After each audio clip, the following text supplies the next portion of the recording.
The mug slipped from my fingers. The sound of shattering porcelain lost in the cavernous, opulent lobby of the Breakers. Hot coffee splashed across the gleaming marble floor. A messy, imperfect stain in a world designed for perfection. The front desk clerk's voice echoed in my ears. His polite, practiced sympathy, somehow making it worse. Miss Walker, I apologize, but I simply cannot find your reservation. I stared at the spreading brown stain. My mind blank.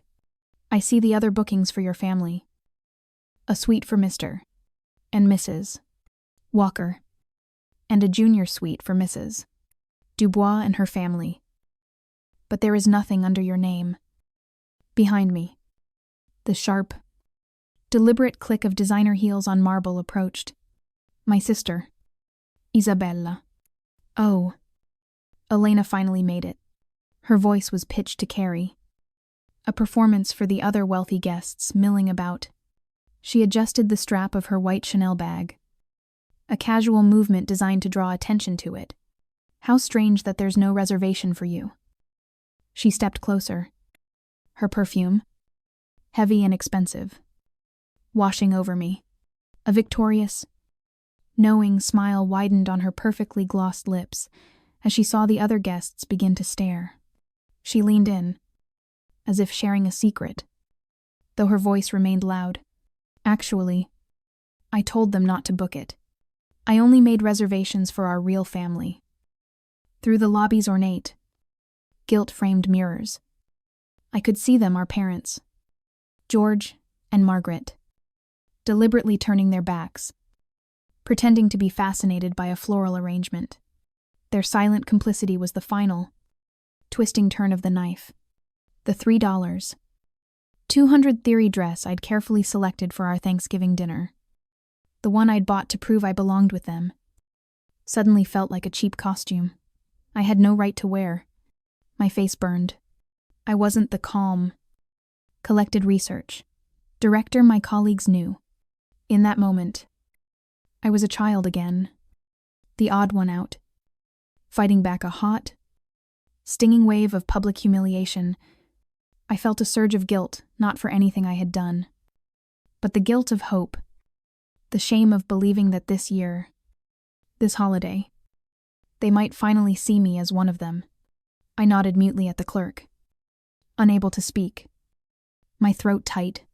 I readjusted my grip on my navy Rimowa suitcase bought with my own money, not grandfather's, and turned and walked away. Wait. Isabella's voice rose, a note of confusion in it. She had expected tears. She had expected a scene, pleading, a satisfying, public humiliation. My quiet, shattered dignity wasn't in her script, but I couldn't give her the satisfaction. I just walked, through the massive glass doors. I glimpsed my 7-year-old niece, Mia, fidgeting behind her mother. She was looking for me. Every Thanksgiving, bringing Mia a gift had been my private tradition. This year's gift, a set of delicate pearl hair clips, remained beautifully wrapped in my suitcase. A gift for the smart, kind woman I hoped she might one day become, not the living accessory her mother was grooming her to be. In the taxi, the dam broke. The tears I'd held back now streamed silently down my face, ruining my makeup. My name is Elena Walker. I'm 33 and a pharmaceutical research director. For my entire life, I'd been the family outlier, the one who built her life not on handouts, but on scholarships, Tachtig-hour work weeks, and a relentless, quiet drive. My sister, Isabella, crafted a life of Instagram perfection, a hollow facade funded entirely by our grandfather's money. I knew the numbers. I'd seen the statements when I flew home to help grandfather with his accounts during his brief hospitalization last year. A $30,000 monthly allowance wired to Isabella's account without fail. It paid for her showpiece home, her leased luxury cars, Mia's exclusive private school, all structured around money she had never earned. It was a responsibility Isabella, despite his requests. Never bothered with. I pulled out my smartphone, me fingers trembling, and dialed my grandfather's number. He was my only ally. After I'd stepped in to organize his chaotic finances, we'd developed a close bond, much closer than the strained, obligatory relationship I had with my parents, who had always favored their dependent, glamorous daughter. He answered on the third ring. "Elena, what's wrong?" His voice was sharp. He knew I was supposed to be at the breakers with the family. "Grandfather," my voice cracked, and I hated myself for it. The cold, professional facade I wore at my lab had dissolved.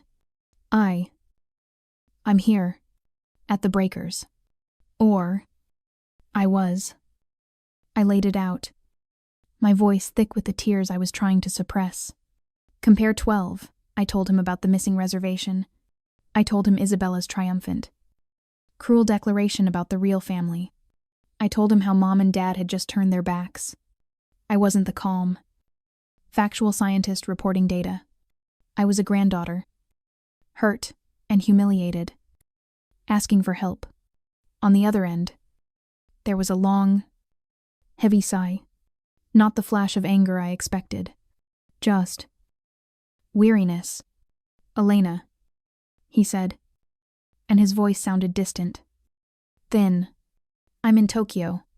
I'm in the middle of a board merger. It's 3:15 inches the morning here." My stomach dropped. The cavalry wasn't coming. This wasn't in the script.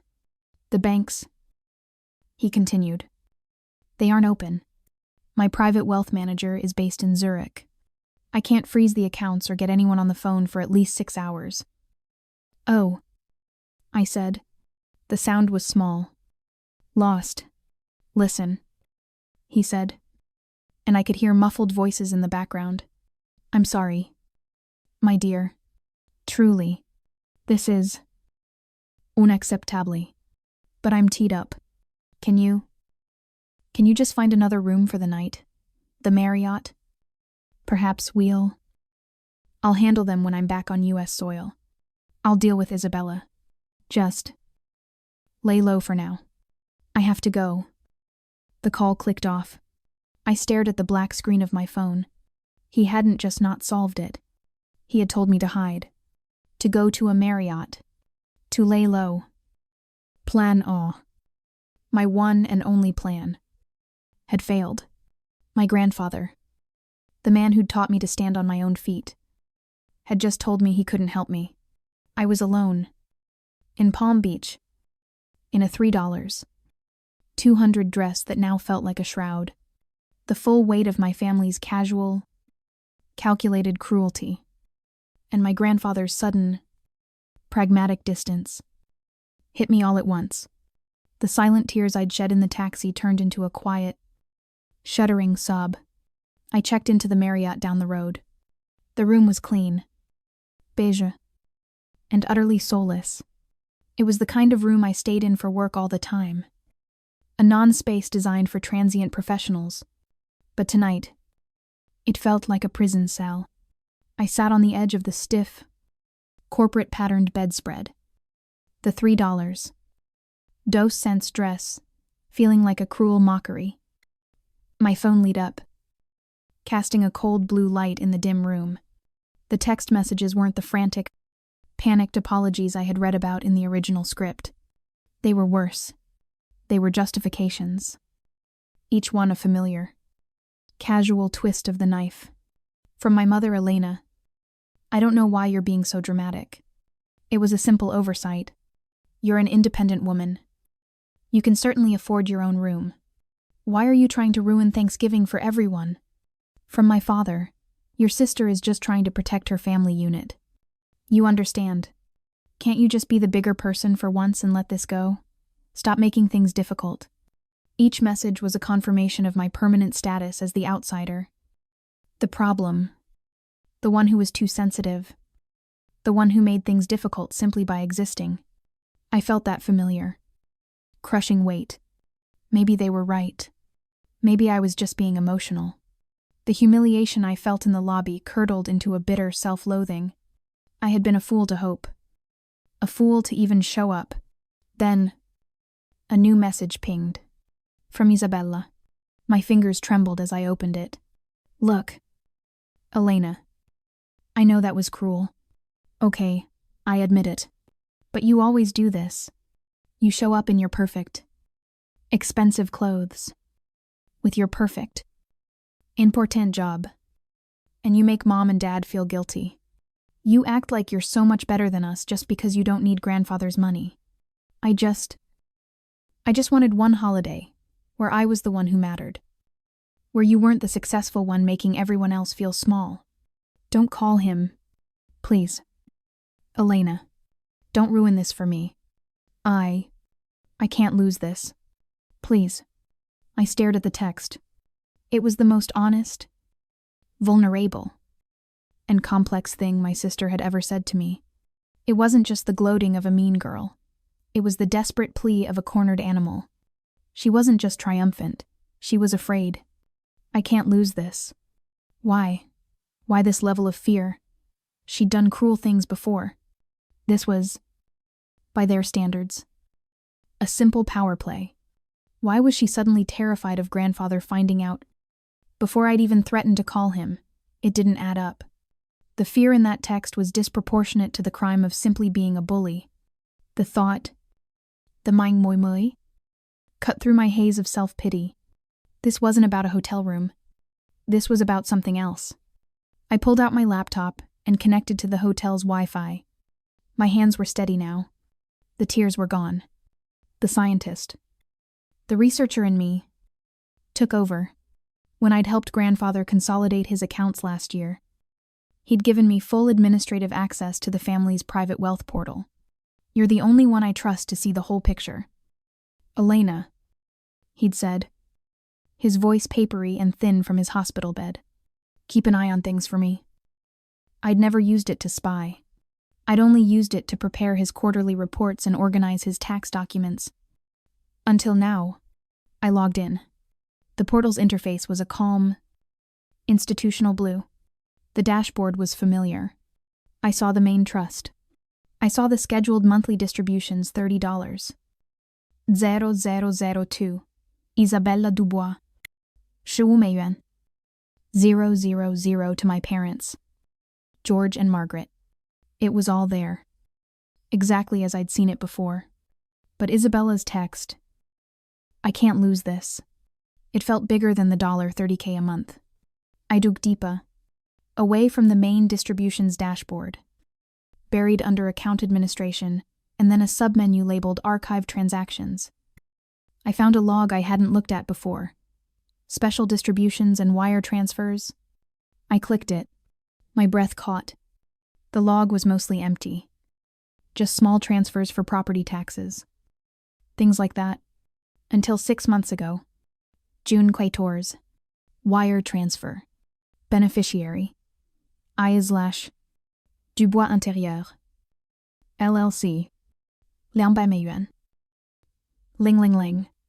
September 5. Wire transfer. Beneficiary. I/Dubois Intérieur. LLC. 150美元. Ling ling ling. I. Dubois. Isabella Dubois.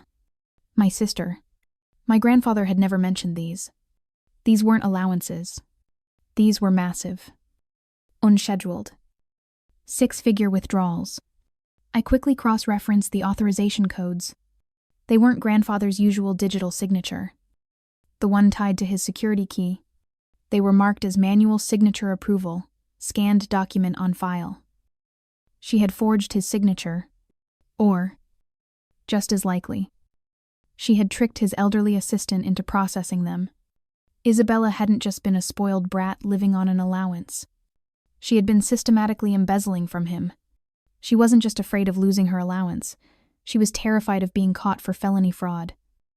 She was terrified of going to prison. The hotel room incident. It wasn't a petty act of sibling rivalry. It was a panicked, clumsy attempt to push me away. To keep me at a distance. To stop the one person with access to this portal from showing up and potentially looking too closely. She was trying to get rid of the auditor. A cold, hard clarity settled over me. My failed plan. My humiliating tears. My desperate call to an unavailable old man. All of it was a blessing. My misstep had led me to the real crime. This was no longer a family squabble I'd lost. It was a criminal investigation I was about to begin. I looked at the clock. 3:30 p.m. in Palm Beach, which meant it was 4:30 a.m. in Tokyo. Grandfather's board meeting would be over. He would be awake. I picked up my phone. My hand was no longer shaking. I dialed his number again. He picked up immediately. "Elena, is everything all right? I'm sorry about that." "My dear, that was inappropriate. My meeting is concluded. I'm calling my wealth manager in Zurich right now. We'll freeze the accounts immediately. This behavior is..." "Grandfather." "Wait." My voice was different. It wasn't the trembling, tearful voice from before. It was the voice I used in my lab. The one that meant I had data. "Don't freeze the accounts." "Not yet." There was a pause. "What? Why? They can't be allowed to." "This isn't about the hotel room," I said, my voice cold and precise. "The hotel. That was just a symptom. They made a mistake. Isabella got scared and tried to push me away. It made me look closer." "Look closer? At what?" "I'm in your wealth portal right now. I need you to log in. Go to Account Administration. Then Archive Transactions. And then open the Special Distributions and Wire Transfers ledger." I heard the sound of typing. A series of quick, sharp clicks. The silence that followed was heavier than any words. It stretched for 10 seconds. Then 20. I just waited. I heard a sharp intake of breath, followed by a low, rough sound, almost a groan. "The LLC," he finally said, his voice a low rumble of disbelief. 200. 150. I never authorized. My God. She forged the authorizations. "Grandfather," I said quietly, "or she tricked your assistant into processing them. This isn't about her being a spoiled brat anymore. This is felony fraud. That's why she was so terrified. She wasn't trying to humiliate me. She was trying to hide from me. The one person with the access to find this." The line was silent again. But this was a different silence. It was the sound of a powerful man processing cold, hard, criminal data. The petty family drama had evaporated. This was now a balance sheet of betrayal. "I understand," he said. His voice was ice. "Thank you. Elena, you did the right thing. I will handle this from here." The call ended. I sat back on the stiff hotel bed. My hard-won, difficult victory wasn't a public explosion. It was a quiet, digital execution. I didn't have to wait long. My phone, which had been quiet, suddenly exploded. It wasn't just a text. It was a flood. 10 missed calls from Isabella in 2 minutes. Frantic, hysterical voicemails. "Elena, call me now. What did you do? What did you tell him? Oh God. Elena, please." Then, texts from my parents. Their previous arrogance was gone, replaced by a confusion that was rapidly turning into panic. Grandfather's assistant just called. "They're asking about our accounts. What's going on?" And then, the email arrived. It was from Grandfather, addressed to me, my parents, and Isabella. The subject line was simple: "Notice of immediate financial review." The email began in his dignified, formal style. "Today, an incident occurred which has brought to light severe irregularities in the management of my family's financial affairs. The cruel and calculated humiliation of Elena was not just a personal failing. It was an attempt to conceal a pattern of significant, unauthorized financial activity. Effective immediately. All financial support, monthly allowances, and trust distributions to George. Margaret and Isabella are frozen. This is not a punishment. It is a necessary precaution pending a full, independent forensic audit of all accounts, transfers, and authorizations dating back 36 months. Any further attempts to contact Elena or interfere with this investigation will be met with legal action. The audit. That was the word. Not just a slap on the wrist. Not just cutting off the money. An audit was a legal threat. It meant lawyers and investigators. It meant prison. My phone rang again. It was Isabella. I let it go to voicemail.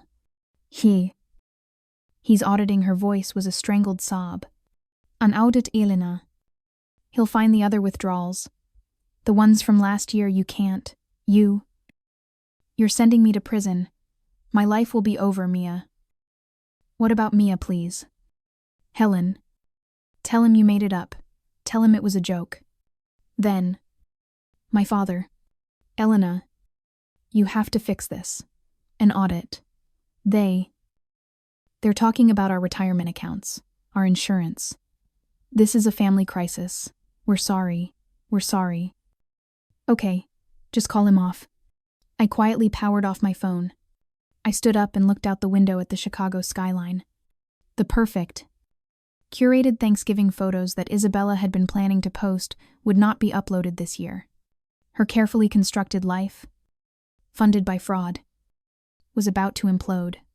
3 months later, the first signs of spring were appearing in Chicago. My new research project at the lab was progressing well. I had just received notice of a promotion to senior director. My life, the one I had built myself, was stable, quiet, and my own. Their lives were not. Isabella's Instagram, once a daily barrage of staged luxury, had fallen silent. The last post, a photo of her at the breakers before I arrived, was now littered with confused comments. Where did you go? The audit had been swift and brutal. They lost everything. The showpiece house was in foreclosure. The leased cars had been repossessed. Isabella's husband, facing a mountain of debt he knew nothing about, had filed for divorce. Mia had been pulled from her exclusive private school and was now living with her father in a small suburban apartment. My parents had lost their luxury retirement home deposit. Their medical insurance subsidies were gone.